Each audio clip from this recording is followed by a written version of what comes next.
حضرت لال شہباز قلندر کا ایک واقعہ۔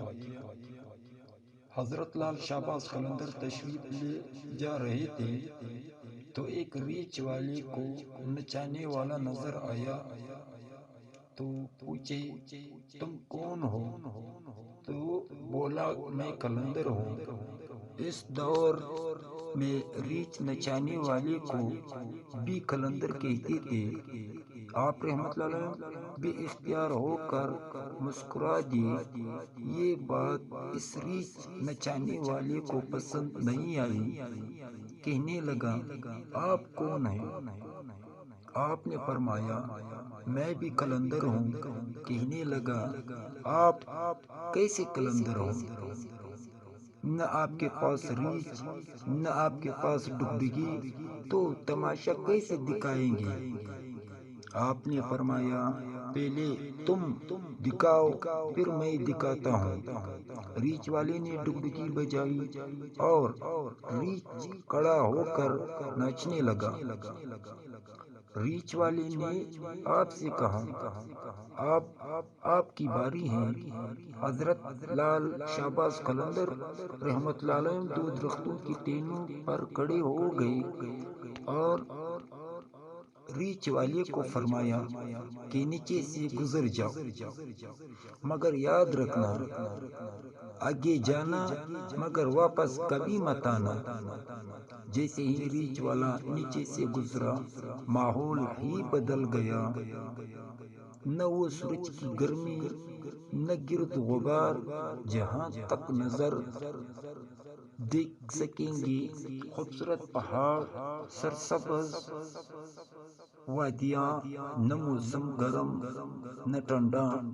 اب اسی سوچ میں ہی تھا کہ دیکھا ایک عظیم لشکر سپاہیوں کا گھوڑوں پر سوار تیزی سے اس کی طرف بڑھ رہا تھا۔ وہ گھبرا گیا کہ آج تو جان گئی۔ پاس پہنچ کر لشکر کا سپہ سالار آگے بڑھا۔ اس سے پہلے وہ کچھ کہتا، سپہ سالار ریچھ والے کو بولے بادشاہ سلامت، اب آپ کہاں غائب ہو گئے تھے؟ آپ کی سلطنت آپ کا انتظار کر رہی ہے اور ملکہ عالیہ کا رو رو کے برا حال ہوا ہے۔ اب وہ حیران و پریشان شاہی گھوڑے پر سوار ہو کر ساتھ چل دیا۔ جب محل میں پہنچا تو عظیم الشان عمارت دیکھ کر حیران ہوئے۔ اندر داخل ہوا تو خوبصورت ملکہ گلہ شکوہ کرتی لپٹ گئی، کہاں رہ گئے تھے آپ سب؟ بھول کر نہا دھو کے شاہی پوشاک پہن کر تخت پر بیٹھ گیا۔